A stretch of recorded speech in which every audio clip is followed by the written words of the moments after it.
Welcome, everyone who is here in person. It's wonderful to see you, and to all of the people who are watching online. My name is Ellie Alchin, and I'm delighted to be able to welcome you to this talk. In 2016, two UWC alumni and then staff at UWC International, Polly Ackhurst from UWC Atlantic and Mia Eskelund Pedersen from UWC Mahindra, began learning more about the tremendous gap in secondary education for young refugees. During the Global UWC Congress in October that year, they heard the UWC Syria National Committee's story of having to turn away more than 300 UWC scholarship applicants every single year.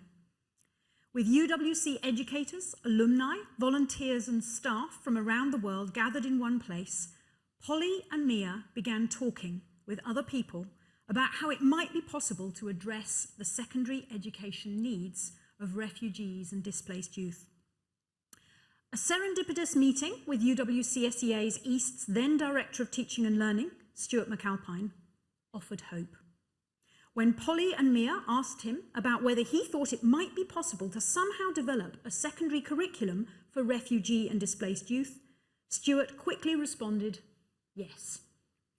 Our curriculum articulation project and ongoing research had yielded both a robust K-12 concept-based curriculum and rich expertise in curriculum development among our educators.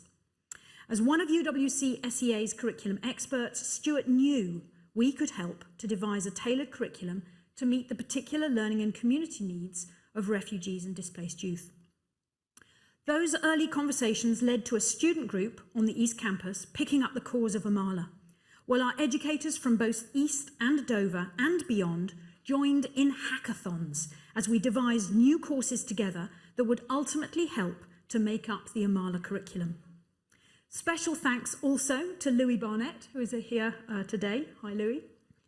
A UWC SEA teacher and co-leader of Initiative for Peace at East, who now works full-time with Amala as an education lead, having been so inspired by Mia and Polly's vision. Just this week, we signed a further partnership agreement with Amala, which will see our close association continuing for at least the next 5 years. On a personal note, I am delighted to be able to introduce Polly and Mia to you all. I first met them at one of the hackathons for the Peace Builders course. Over to you, Polly and Mia.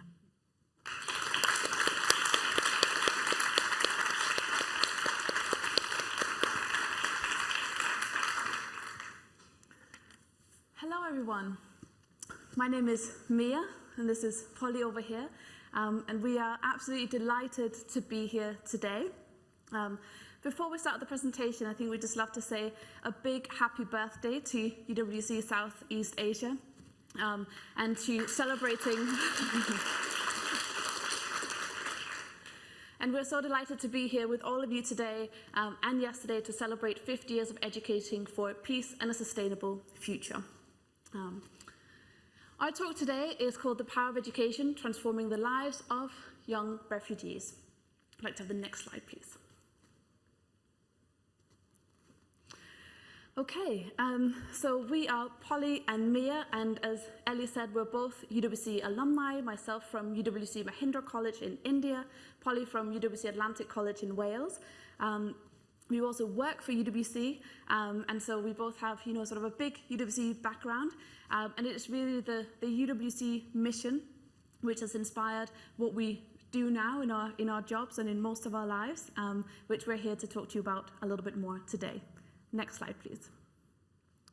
So in today's session, we're going to try and answer 3 key questions. The first one, why does Amala exist in the first place? What's our journey been to where we are today? And in what ways is Amala impacting the lives of young refugees? Next slide. So we'll start with the first one. Why does Amala exist? Next slide. Okay. Last year in June, the UNHCR, the UN's Refugee Agency, they released their annual report on global displacement. At that time, 82 million people around the world was forcibly displaced from their homes. Since then, as you will have known from every day looking at the news, Afghanistan, Ukraine, and so on, has added another 5 to 6 million to the statistic. I'm from Denmark, a country of 5 to 6 million people. So as many people who's in my country have now had to leave their homes because of war, persecution, and conflict. But it's not just Afghanistan and Ukraine. Continued conflict in places like Ethiopia, Yemen, and South Sudan that we just don't hear that much about continue to produce refugees. And the reason why we're here is that second statistic over there, which is that less than 1 in 3 young refugees get to go to secondary education. There are no statistics out there that talk about how many people are able to complete their secondary education, but we expect that it's much, much less. Next slide, please. So behind these statistics are people.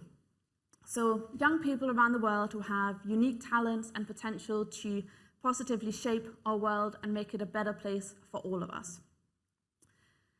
Except that those who are displaced, the people we saw on the previous slide, they face so many barriers to go to school.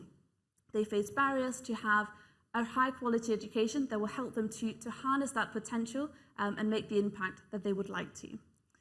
And the barriers that they face are numerous. Things like poverty, having to pay for school fees, having to work in order to feed their families, language barriers, distance to school, transportation being expensive, and having to work and have responsibilities in their families.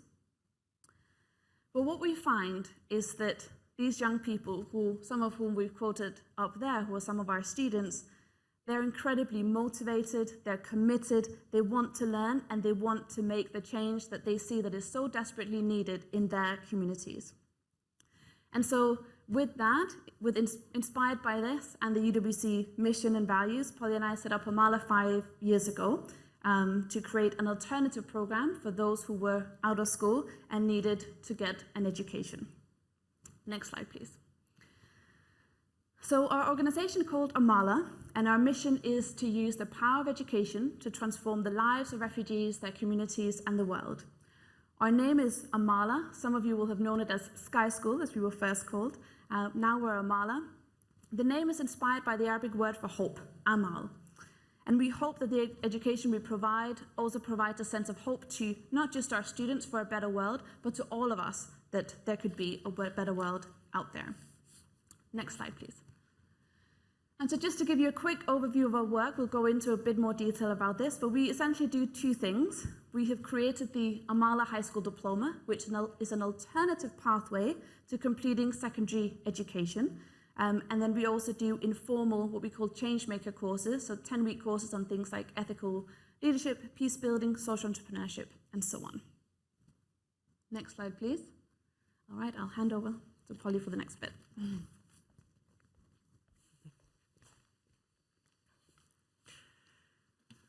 Okay, so what has our journey been? How have we got to where we are today? I'm going to tell you a bit about how we were started and what that process has looked like. So next slide. Next slide, please. Yeah. Okay, how to summarize this better than Ellie, because she did a very, very good job at the beginning. But I should say that Mia and I, we were working on UWC's refugee initiatives, so fundraising scholarships towards refugees to attend the UWC schools and colleges, which is absolutely amazing. And we saw that, for every 1 scholarship available, there were around 100 applicants. And so we started to ask ourselves, what happens to the other 99? And so we started to speak to some of the people that didn't get places at a UWC school or college. And they told us, and this speaks to the slides that Mia has shown around the barriers to education and what people want. They told us that, at the age of 16, 17, 18, there were very few opportunities available for them. So many of them said, there's nothing else for me. This is my one dream, my one hope. And so that really led us to ask the question, how can we enable even more people, even more displaced youth, to access a transformative education in the same way that a UWC education is really transformative? But how can we do that for more people? And so that's when we the answer to that question was basically, could we, it was an answer and a question really, could we create some kind of global high school for refugees? Might that be possible? And so we started to talk to a lot of people about it, and among them the UWC Syrian National Committee, who we knew quite well, and this was during the kind of height of the Syria crisis, and you know, they said, this is really, really needed, you should do something. If you don't, I don't know who will. And so it was a big idea, a big task, and we felt a little bit overwhelmed about where to start with this big idea. But we decided to start with thinking, like, what is the smallest thing that we can do? What is the smallest kind of unit of innovation we can do to see even if this has legs, if people want this kind of, you know, the learning that is similar to learning that happens at a UWC. And so we decided to roll out a short course, 6-week course on social entrepreneurship, and we decided that we were going to run this course in Jordan. And we kept telling everyone, September, we're going to run this course in Jordan, we're going to run it. And that made us do it, essentially. And as we were doing this, as we were making this announcement, we got contacted by people in Greece and people in Kenya who said, hey, I heard about this course you're running in Jordan. Can we run this in Greece and Kenya? And we said, why not? Let's just do it. So that's to say, we piloted this course, and it went very well. It went much better than we had expected. We were surprised. There were about 70 or so students on the course, and we did quite a lot of monitoring and evaluation. We had people running the course in the sites in Jordan, Kenya, and Greece.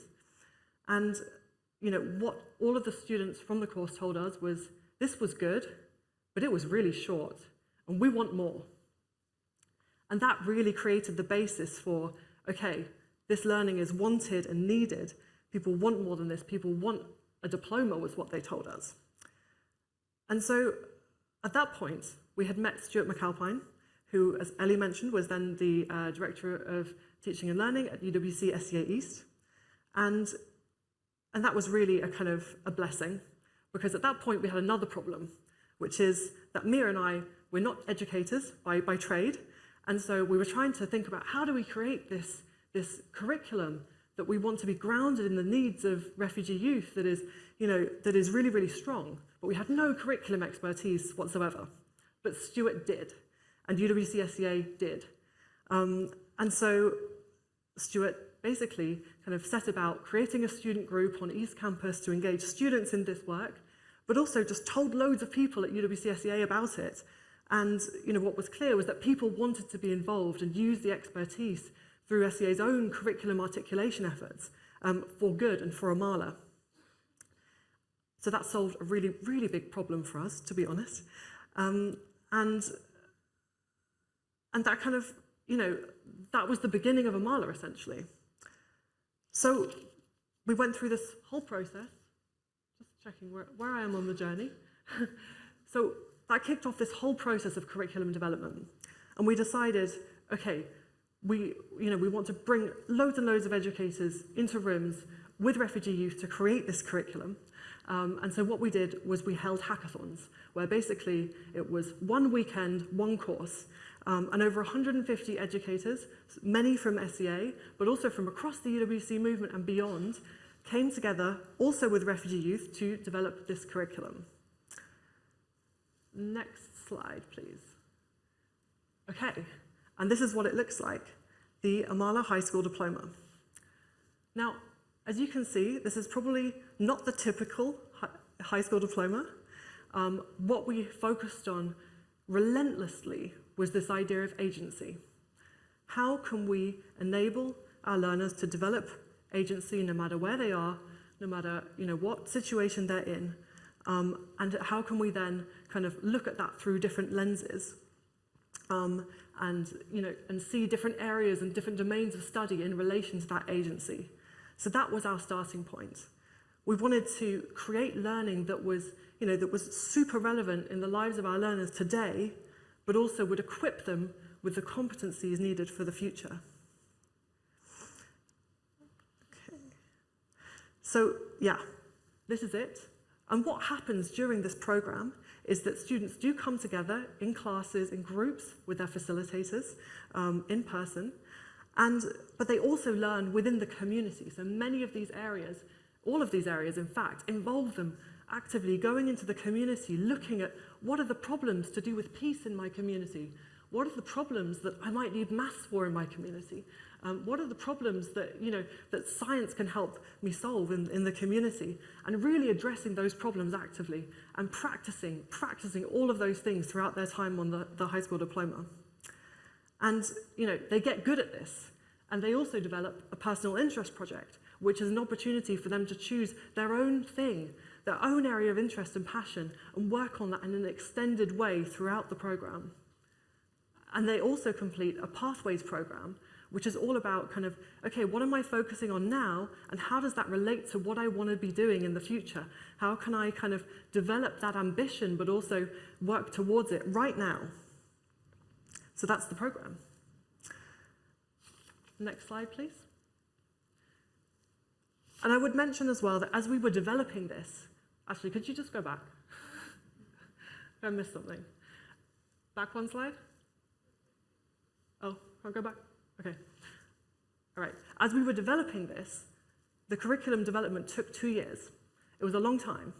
And what we decided to do was, as we were developing, to pilot individual modules, individual courses within this. So we piloted social entrepreneurship, we piloted ethical leadership, piloted peace building, and we saw that each of those courses had a tremendous value in and of itself, even outside of this diploma program. And that was what led us to develop a whole new offering, which is our Changemaker courses. Next slide. Okay, so that led us to 2020. It took 2 years to develop the curriculum. And I should mention as well that there are quite a number of people in that room who were involved in that effort and who probably remember this quite well, who we will always be grateful for. And so we finally launched the diploma in 2020. It was originally intended to be launched in March 2020, and we know what happened in March 2020. We did manage to launch it. We launched it in Amman, Jordan, and managed to get students through this program throughout multiple lockdowns and going online and offline and back again and all of those things. We then expanded the program in Jordan and launched it last year in Kakuma Camp in Kenya, so a very, very different context. And the first students from the high school diploma graduated last year, and we have more graduating in a few weeks in Jordan and more in the first cohort in Kenya in July of this year. So that brings us to today pretty much. So today we have our first cohort who have graduated, 25 students, who are now actively looking, and some of them have been accepted to higher education pathways, which is very exciting.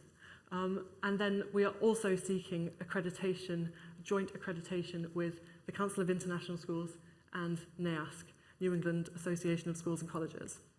We'll talk a bit more about that and the what comes next a bit later. Next slide. Okay, so right from the beginning, this is a global issue we're trying to respond to, basically. And so this is part of the reason why we've launched the diploma not just in one place but in 2 places. We want this to be global, and it has been global. So we have been working mainly in Greece, Kenya, and Jordan to date, but we have also worked in a number of other places, including probably closest to here in Malaysia. We work both by delivering the program ourselves, but also in order to grow it and enable more people to access it with partners as well. So yes, it is a global program. Next slide. And I guess just a few things about what makes this unique. As I said before, this is a program that has been designed with our learners at the center. We've consulted them all along the journey. They've been involved in the hackathons. We're getting feedback from them all the time. Even in terms of the structure of the program, we know that our learners can't study full time. Many of them are working, looking after family, all of these things, and so we've adapted the program to fit their needs.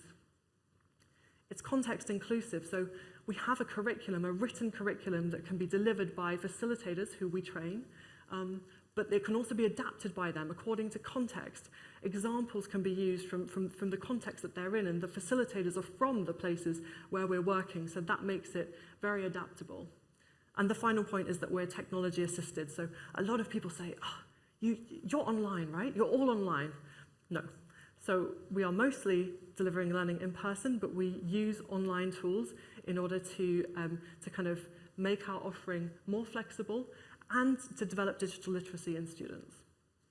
Next slide. Okay, so that has been the journey to date, and I'm going to hand over to Mia, well, for the beginning of the next section.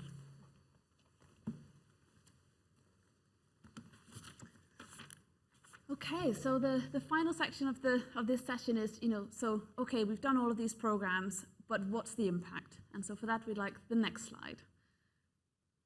So a few sort of an overview, a few highlights. We've been around for 5 years now. We've become a small organization of about 22 members of staff.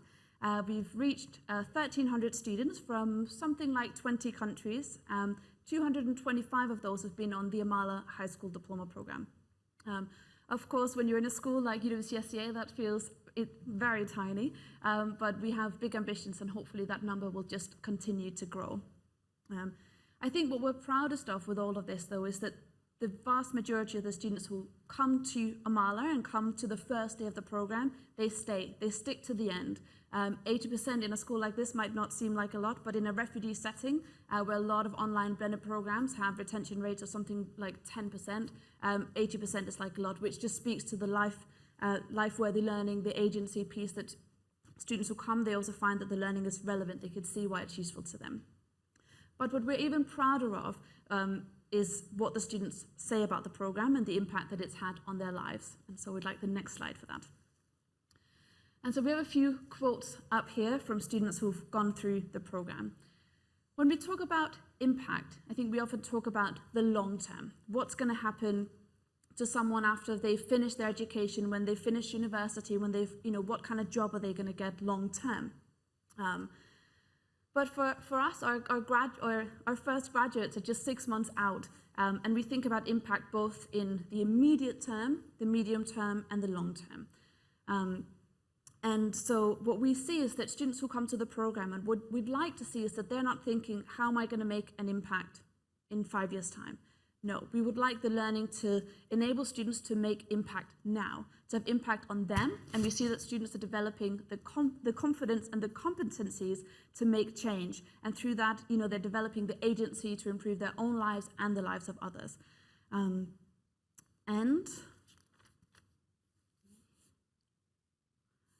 Yes, and also you can see that with our students, you can see that there's a huge mindset change, that suddenly they go from I'm a victim to I can help other people. And as we can see up here, some of our students, they've gone on already to set up initiatives. They've helped provide water in their community. They do campaigns that change the mindsets of others, promote global issues. And also some of them come back to help Amala. In fact, we've just hired 2 of our very first alums to come and facilitate on the next high school diploma, which is amazing. And Polly will give a few more examples of students. Yeah, next slide, please. Amazing. So we're going to talk about 2 students, 2 students / alumni, actually, I should call them. So the first is Sarah. And Sarah is from Iraq, and she has studied on our 2nd cohort of the high school diploma in Jordan. So she has just finished and will have her graduation in a few weeks. Now, Sarah told me that at the beginning of the program, she was really shy. She didn't really leave the house. She didn't really go out much. She'd been bullied before the program because of her Iraqi accent in Jordan. And she didn't have many friends. 12 months later, Sarah was talking on an online panel alongside Andreas Schleicher at the OECD, we heard from yesterday. And she was extremely confident, extremely articulate.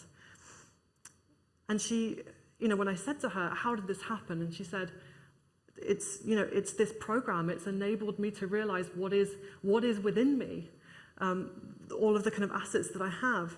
And it's also being with a group of diverse people in Jordan. Our classes, there are usually 7 to 8 nationalities in one class. So, and a tremendous atmosphere and culture of inclusivity where she feels for the first time part of a community, or for the first time in a long time at least. During the diploma, she set up with a group of her friends on the cohort a project about cyberbullying to raise awareness of it, and which is an issue that she faced in her own life beforehand. So really taking action, realizing her agency and doing something about it. And she is now, as you can see from that photo, kind of regularly volunteering in the community as well. When I spoke to her a few weeks ago, she said she's now finished the diploma and she's seeking more impact through wanting to study social work at higher education levels. So we are helping her with that at the moment, and fingers crossed she will get there. Next slide. I also want to talk about Niall. I think some of you in this room know Niall, have worked directly with Niall.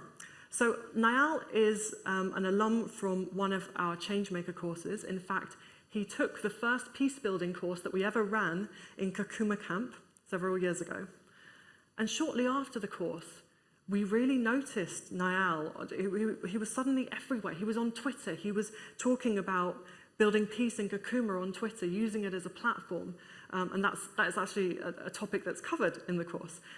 So that was really nice to see, and he became an ambassador for peace in Kakuma as well, within his community. At the same time, he had aspirations to leave Kakuma and to kind of expand his sphere of influence. And that was actually quite obvious through Twitter, where he could already have a bit of a global reach, actually. And in 2020, he applied to Berkeley in the US and actually was accepted. But it was a bit of a sad story because that acceptance did not include financial aid.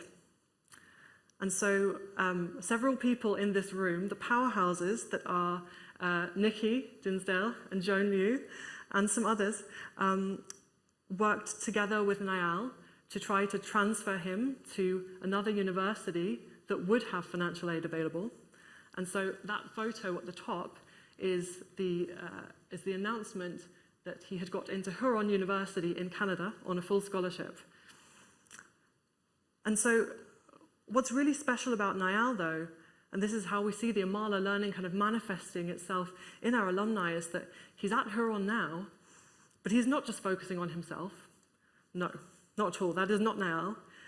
He is using his position and the sphere of influence he now has available to him to advocate for other refugees. And so his big mission is really to kind of change perceptions of refugees and really bring out use his own experiences to ensure that people recognize refugees as humans. And so you can see him here. I mean, he's been speaking on CNN, he's been writing for Al Jazeera most recently, but really kind of, committed to improving his community and communities around the world. So we can tell these stories of Sarah, Niall, many others, but there is nothing like hearing from our students and alumni themselves. So we want to share a video with you, and it's a video of a very important milestone in our journey, which was the graduation of our first diploma program students in Jordan last October. And in the video, you'll see their graduation, but also hear them talking about their experience and their journey with Amala. So yeah, play the video and enjoy.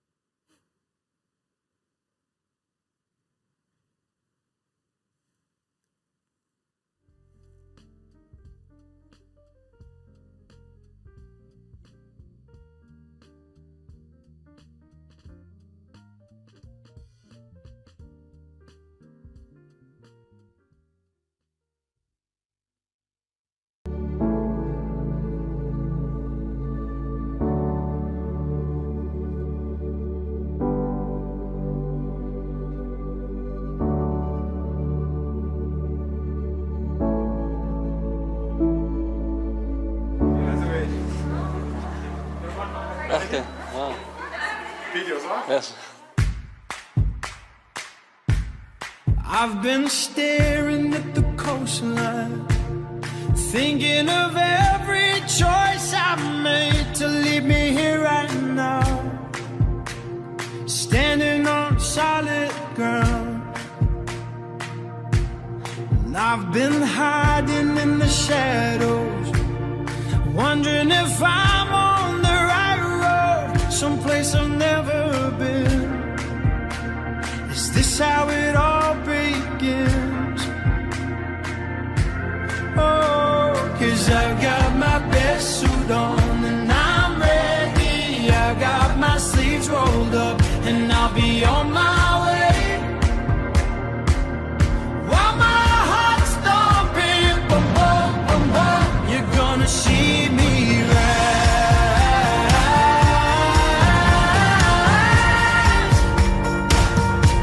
Oh, and rise, rise, rise, rise.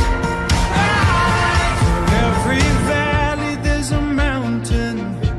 For every answer there's a new question. Is it worth all this?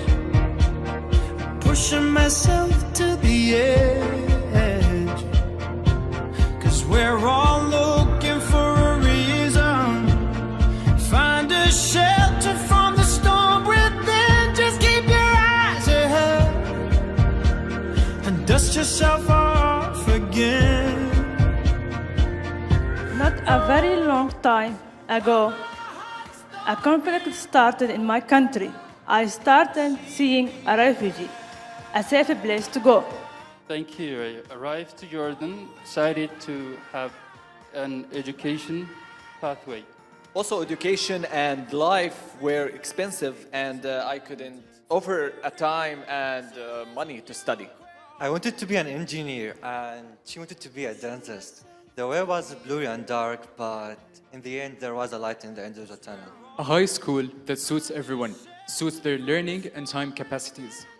Luckily, I got enrolled with Diverse, of a group of people who has the same goal, which is to learn and to be part of a change.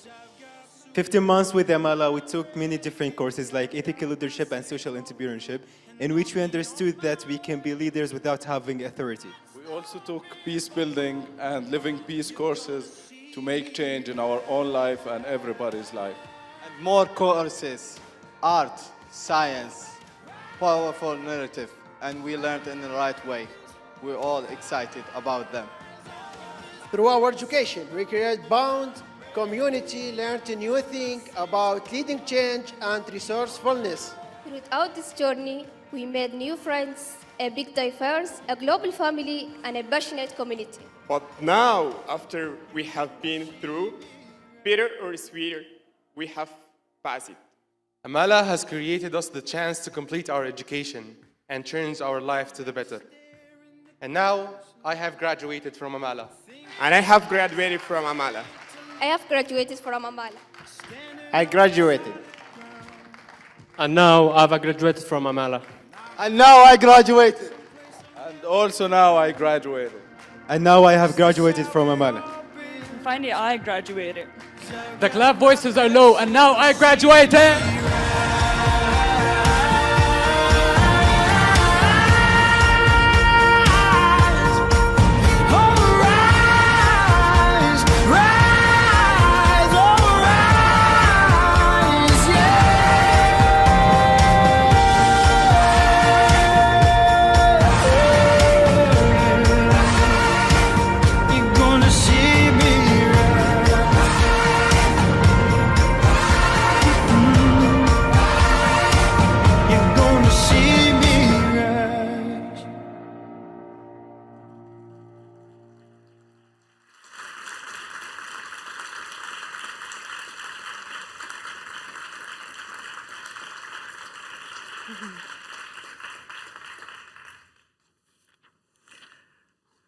They're far better storytellers than us, right?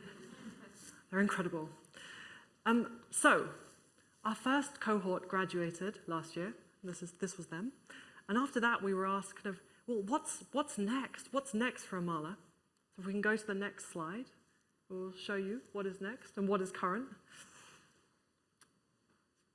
Next slide. Okay, I'll start talking to it. So, we have proven that our model can work for a relatively small number of students. And our big task now is to really grow this. And so our long-term ambition is to be able to serve every student that wants to access our programs. And the first step of how we get there is really kind of iterated in our first strategic plan, which we developed last year. And so our ambition is to really kind of to increase the numbers of students that we serve over the next 2 years, to reach 5,000 students by 2024.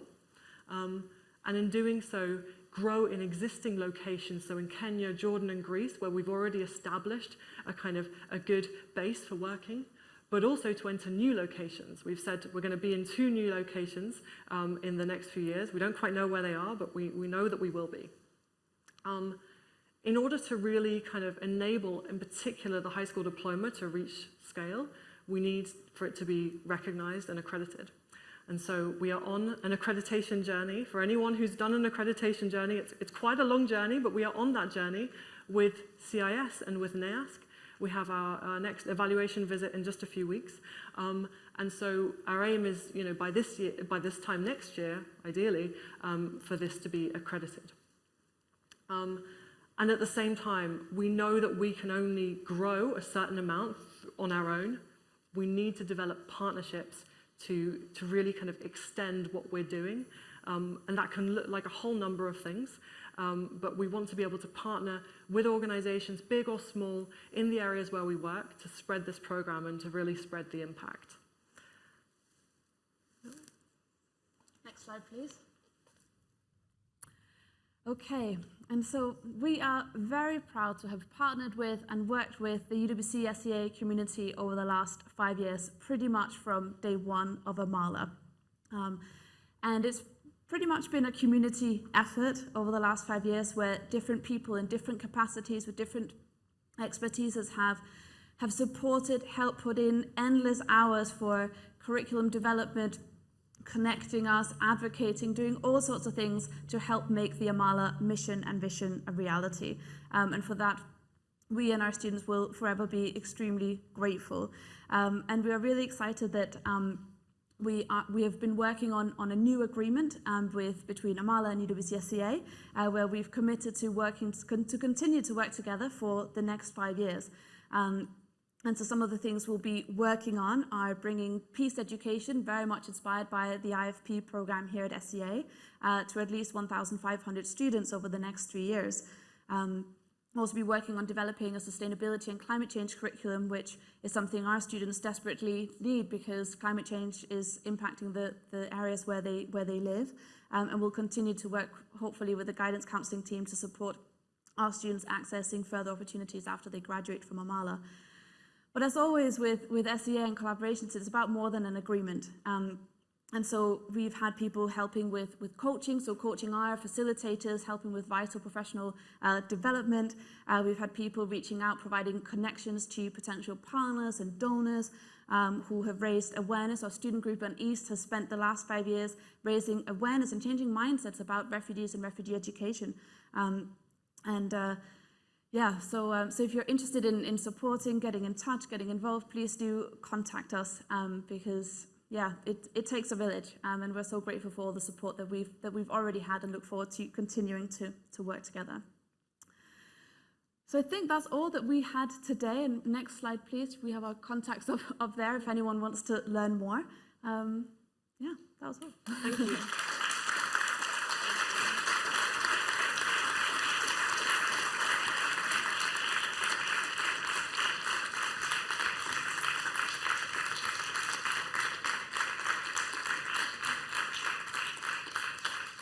Wow, what an incredibly inspiring story. Thank you so much, Polly and Mia, for sharing this with us. We do have a bit of time for some questions, so if you can just maybe have a little think and formulate your questions. I have a whole load that I want to ask, but I'm just going to pick 1 or 2, and I know that we'll have some from the online audience as well.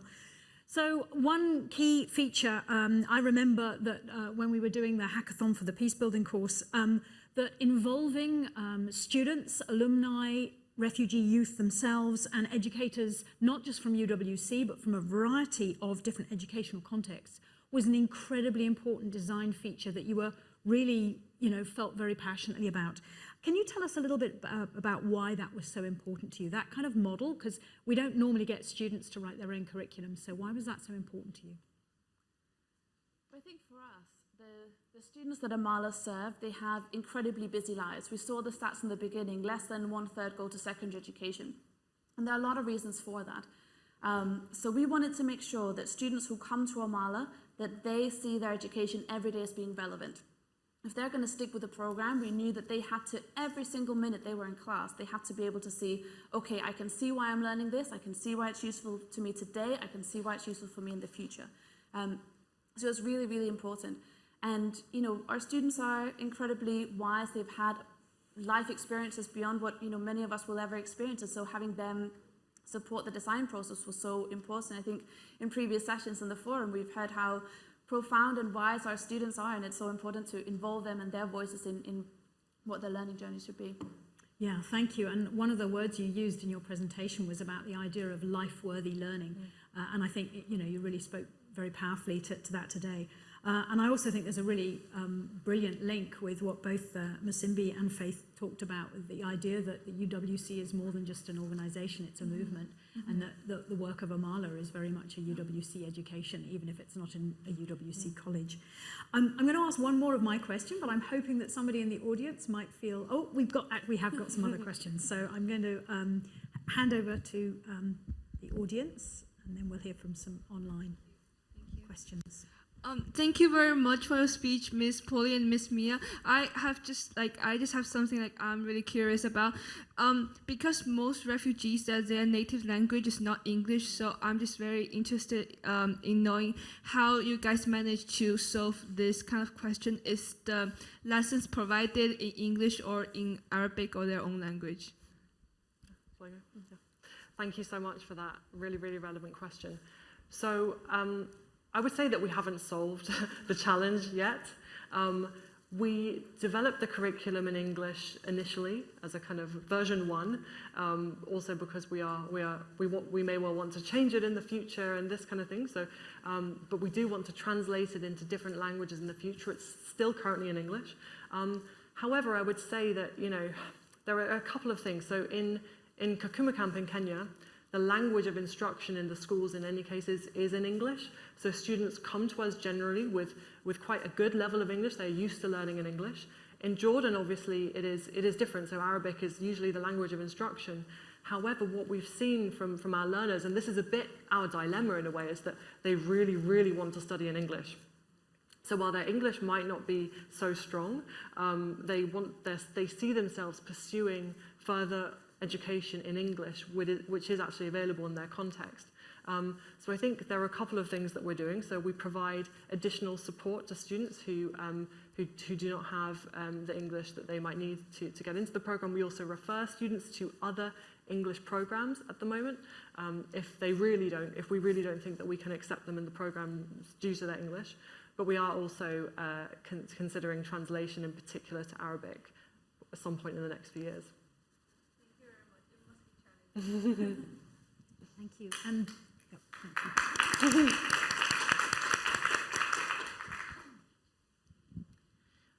hi. So my question is in your next 5 years, your new vision or mission to reach more, what is the role of technology? In particular, it's having 25 graduate, maybe 5,000 over the next 5 years of a growing 80, 90 million refugees. So in particular, is online, using augmented reality, virtual reality, and in using that also having therefore simultaneous translation, AI. So just curious how you may use to leverage that to grant greater access and also lower cost for more.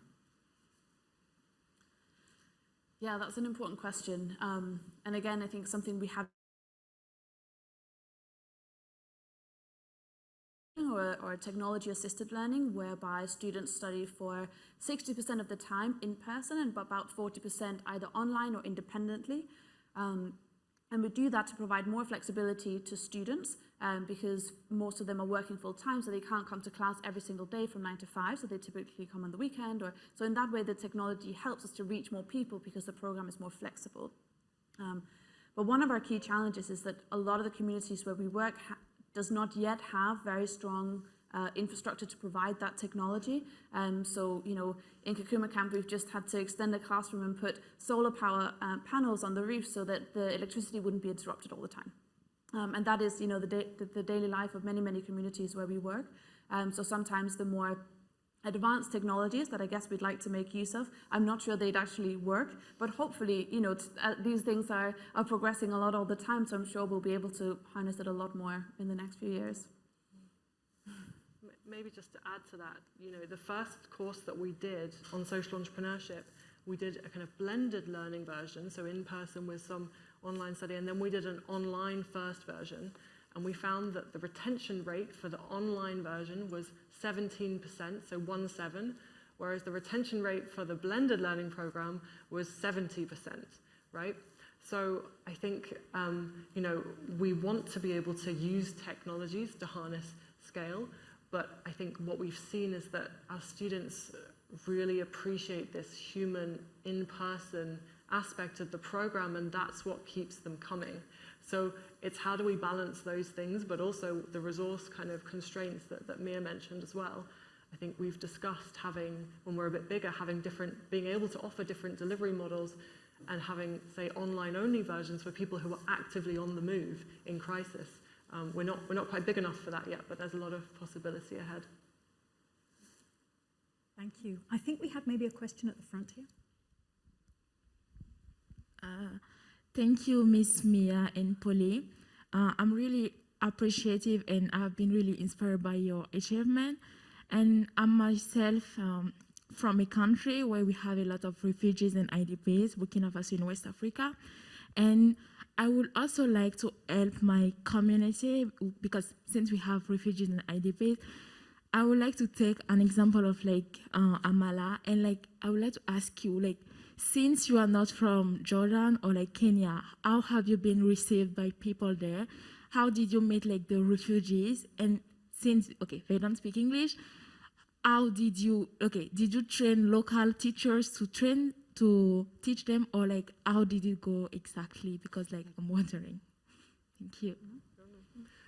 So yeah, so we hire people locally in the places where we work, and so both facilitators but also other people who are running the program. So we have people in Jordan, people in Kenya, people in Greece as well. So they're kind of rooted in the context where they work, and they're context experts, as you like. So all of our facilitators come from the local community in Kakuma Camp in Kenya. They are refugees themselves, often who have been through education programs in the camp and then want to facilitate basically for us. So we're trying to combine this kind of, you know, the global model and being able to create something that is relevant globally with that, you know, context specificness and rootedness in the community. I should also mention that in terms of our model, we work with community-based organizations or even larger organizations that have infrastructure, have a bit of a presence there, but don't necessarily have programs to run. So we embed ourselves in that way as well through working with other organizations.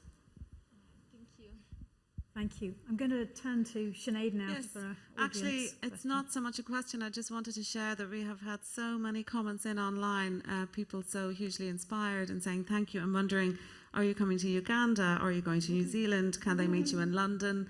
So just wanted to say you have a global community of support here. So for sure, and I know Matched in the room, so wanted to pass that on. And we're keeping all their contact details. So Thank you. Over to you, Tina. I think there's a question over there.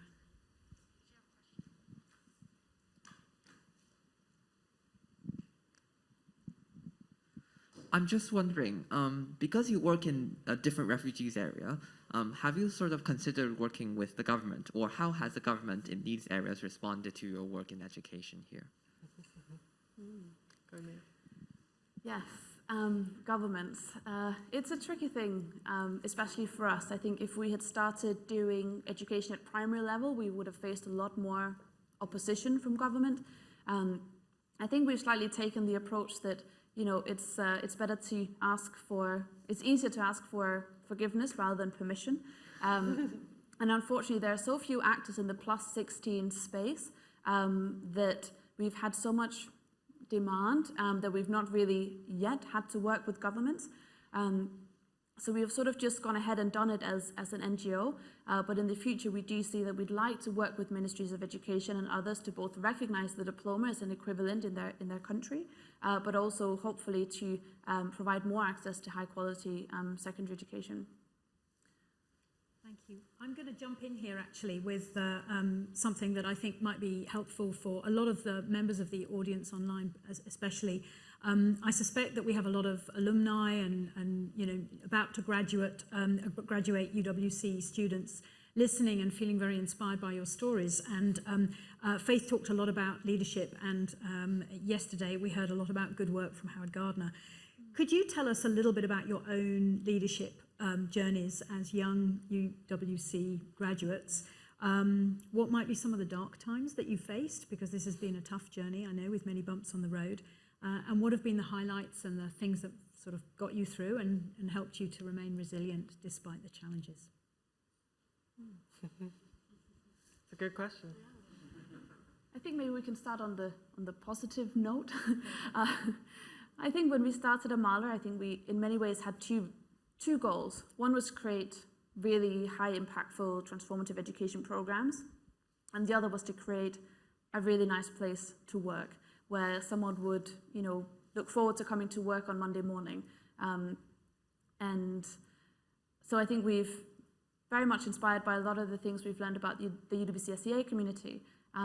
We've tried to, you know, put in place, we've tried to lead the organization in a way that everyone hopefully feels empowered. We've heard some of our team members say, you know, we feel everyone's a co-founder. I'm empowered to make decisions. I'm empowered to to do the mission in my way.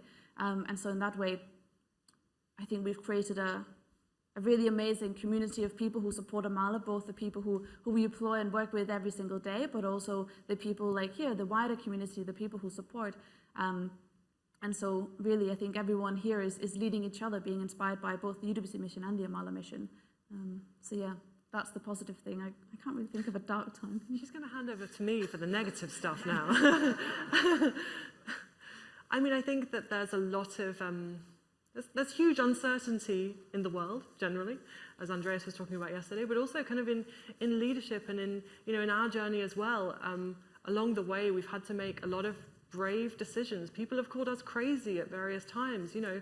Why did you develop this diploma from scratch? Why did you take this in some ways the harder route, right? So I think, you know, being able to kind of stick with that conviction for why you're doing something, when you're getting a lot of questions, when you're getting people maybe not trusting your capabilities or questioning those. I think that's some of the kind of harder times that we have faced. But I don't think we've ever regretted the decisions that we've made. And I think something that's really helped us as well within Amala is that we're co-executive directors. So we are kind of jointly leading the organization, and that means that, you know, we are able to discuss decisions a lot together and work in a really collaborative way. So I think that's really helped us. Thank you. I know that we have probably time for one more question. I'm just scanning the audience. I still have plenty more if you don't. Oh, we do. Joan, final question. May I ask a bit of a personal question? Because I think that you are inspiring a lot of people in the audience here to think about what we can do also in terms of entrepreneurship, like supporting students, particularly those who are, I guess we call left behind.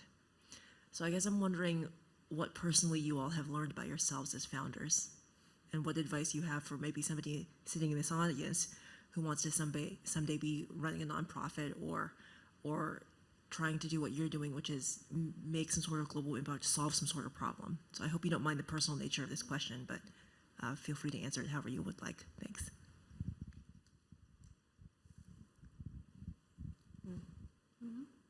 Yeah, I mean, there's so much, but maybe I would say, you know, have a big vision, but start small. I think a lot of the time, and we were definitely guilty of this in the beginning, as I said, like we had this big idea of this thing that we wanted to do, but it seemed, the road to get there seemed very unclear, and I think that that's, you know, people often have ideas about things that they want to do, but they don't know how to kind of put that into practice, and then they lose confidence and they think, oh, this is too hard, I can't do this. So I think it comes back to, you know, really, well, having faith in the idea as a whole, but then really thinking like, what is the smallest step I can take to get there? You know, we didn't start with developing the whole diploma and delivering it to 25,000 people at one time, right? Like, we've gone in stages, and that has made it manageable. And it's, doing something like this is like, it's a marathon, it's not a sprint. It's been 5 years, and we still feel like we're just beginning, you know? So I think that being able to break it down in your head and just do something, just get started. Don't let that kind of fear of, oh, it might go wrong, it might not work, kind of get to you too much. It may not go the way that you expect it, but you'll learn so much. So yeah, break it down into stages. What is the smallest unit of innovation you can do? I'd maybe add to that the importance of focus. I think along the way we've had so many people that said, oh, you're focusing on secondary education, what are you going to do for the little kids? What about over here? You could also work in that country or this country. We've always said no. Our focus right now is this. It's the Amala High School Diploma and the Changemaker courses, and those we think that we're best placed to serve because of our UWC background and the support we have for people who are secondary education educators. And then there will be, as Faith said in his talk before, no one can solve all problems at once. And so actually, I think we've learned the importance of not drifting, not sort of getting distracted, and just staying focused. Even if it takes a long time to make progress, the progress is always there. Thank you so much, and such sort of practical words of wisdom. And I'd just like to sort of add to that. I think we've really learnt so much from you and from the journey that you've been on. I think some of the takeaways that perhaps it's worth flagging is the value of a UWC education in preparing you to kind of do good work. I think we've really seen that. The power of collaborating together with people who become your friends, but also your colleagues. The value of, I suppose, mining the UWC network for expertise and for not, being afraid to ask for help, but also, working with other people. The incredible power of working with the partners and with the people that you're working with and using their knowledge and expertise and ideas to inspire what you're doing. So many valuable takeaways for us as we move into our next 50 years. So I'd just like to say another very, very warm thank you from all of us, both here and online. Thank you for your work, and thank you for coming to inspire us this afternoon. Thank you.